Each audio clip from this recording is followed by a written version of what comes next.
Hello बच्चों, आज हम करेंगे एक्सरसाइज 2.4 के आगे के questions. Chapter number 2 linear question 2 variable NCERT maths. तो क्वेश्चन नंबर करेंगे आज हम फिफ्थ।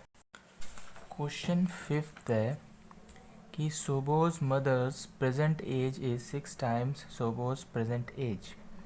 सोबोज की जो माँ है उनकी जो प्रेजेंट एज है वो सोबोज की 6 टाइम्स है, उसकी प्रेजेंट एज की 6 टाइम्स है।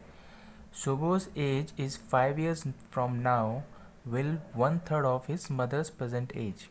अब ये कहा गया है कि सोबोस की जो 5 साल बाद जो एज होगी, यानी आज से 5 साल बाद जो एज होगी वो सोबोस की जो मदर की जो प्रेजेंट एज अभी है उसकी 1/3 होगी। यानी कोई भी आप मान लो कि जो एज अब मान लो कि 30 है तो हम 1/3 करते हैं तो उसका 1/3 जो भी आएगा वो 5 साल बाद उसकी सोबोस की एज होगी। तो पूछा है कि what is their present age. तो अभी की दोनों की एज क्या है, प्रेजेंट एज क्या है। तो हम दोनों की एज हम मान लेंगे एक्स लेट करके कि let Sobo's present age be x year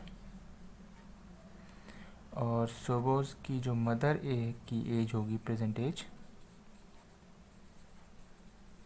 वो होगी 6x, क्योंकि 6x ही का है, 6 टाइम है सोबोस की एज का। अब बोला गया था कि 5 साल बाद, तो आफ्टर 5 years सोबोस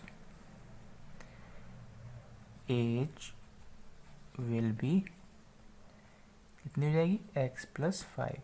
ये ध्यान रखना आप कि जब आपसे कहा गया कि प्रेजेंट बाद में 5 साल बाद या 10 साल बाद जो भी एज हो, अगर बोला इतनी एज हो जाएगी तो वो जितनी भी टाइम बोला गया है 5 या 10 वो आप प्रेजेंट एज में ऐड कर दोगे तो वो टोटल एज बन जाएगी उतने साल बाद।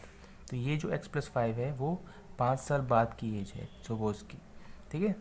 अब क्वेश्चन में ये कहा था कि सोबोस की जो 5 साल बाद जो एज होगी, यानी ये आपकी सोबोस की 5 साल बाद की एज है।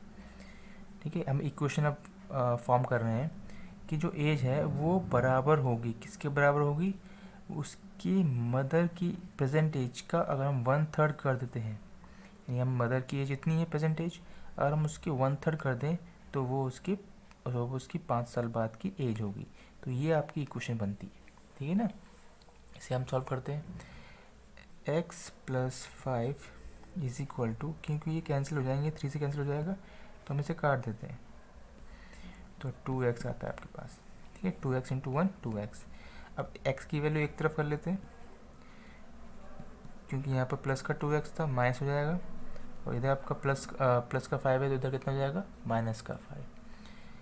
2 माइनस एक्स आ गया, साइन माइनस आएगा क्योंकि 2 बड़ा है 1 से, और माइनस का 5। अब दोनों तरफ अगर हमारे पास माइनस के साइन होते हैं तो वो कैंसिल हो जाते हैं, तो जो x की एक्चुअल वैल्यू आएगी वो 5 आएगी। ठीक है ना। अब मैं जो x में क्या माना था, प्रेजेंटेज मानी थी सोबोस की, तो वो तो आपका कितना आ गया 5। सोबोस प्रेजेंट एज इज 5 years, क्योंकि x की वैल्यू 5 ही आई थी इसलिए हमने 5 मान ली, 5 years हो गया वो। अब सोबोस की मदर्स की एज जो होगी, मदर्स एज इज 6 इंटू 5, यानी 6 इंटू 5 कितना 30 years। तो ये आपका आंसर हो गया। ठीक। नेक्स्ट क्वेश्चन चलते हैं आप। Question 6, there is a narrow rectangular plot reserve for a school in a Mauli village. The length and breadth of a plot are in the ratio 11:4। एक रेक्टेंगुलर प्लॉट है जिसे school को बनाने के लिए रिजर्व किया गया है माउली विलेज में। उस प्लॉट की जो लेंथ एंड ब्रेथ है वो रेशियो में दे रखी है 11:4। अब आगे बोला गया कि at the rate of rupees per metre, rupees 100 per metre, it will cost the village panchayat at 70,000 rupees to fence the plot. अब ये कहा गया कि विलेज की जो पंचायत है उसने 75,000 रुपये उस प्लॉट को फेंस करने के लिए दिए हैं, और पर मीटर जो कॉस्ट है वो है 100 रुपये की। तो पूछा है कि उस प्लॉट की डायमेंशंस क्या हैं, लेंथ एंड ब्रेथ क्या है।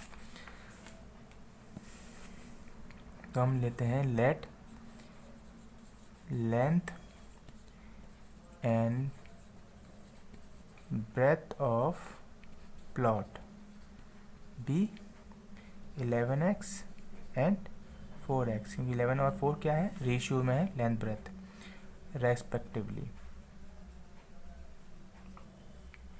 ठीक, अब क्योंकि ये लेंथ और ब्रेथ हम तभी निकाल सकते हैं या तो हमारे पास एरिया दे रखा हो या हमारे पास पेरीमीटर दे रखा हो। तो हमारे पास इन दोनों में से कोई चीज़ नहीं है, मगर हमें पर मीटर के हिसाब से जो कॉस्ट दे रखी है वो और टोटल जो कॉस्ट दे रखी है वो, उनसे हम क्या करेंगे, उसका पेरीमीटर निकालेंगे प्लॉट का। तो निकालेंगे पेरीमीटर ऑफ प्लॉट। कैसे निकलेगा, क्योंकि जो टोटल कॉस्ट दे रखी है हमें वो कितनी दे रखी है 75,000, और जो पर मीटर कॉस्ट दे रखी है वो कितनी है 100 रुपीज़। तो ये ध्यान रख कि टोटल कॉस्ट का जो डिवाइड है हम पर मीटर कॉस्ट की डिवाइड से हम कर देते हैं, तो जो हमारे पास जो आएगा आंसर वो पेरीमीटर होगा। तो हम इसे कैंसिल करते हैं, 0 से 0 कैंसिल, तो कितना बचा, 1 से डिवाइड करेंगे तो इतना आएगा। तो ये जो आया है हमारे पास आया है पेरीमीटर। ठीक है, ये पेरीमीटर आ गया। जब पेरीमीटर आ गया हमारे पास तो हम सीधे आंसर लेंथ ब्रेथ निकाल सकते हैं। कैसे निकालेंगे, तो आपको फॉर्मूला मालूम पेरीमीटर क्या होता है, पेरीमीटर का वो होता है 2l + b।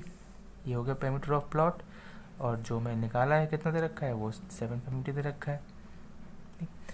और लेंथ जो दे रखी है हमें पुट कर देंगे इसके अंदर वैल्यू 11x दे रखी है, और ब्रेथ है वो 4x दे रखी है। 750 मीटर प्लस कर लेते हैं, 11 + 4 15 होता है, इंटू 2 करेंगे इज इक्वल टू 750, कितना हो गया 30x हो गया।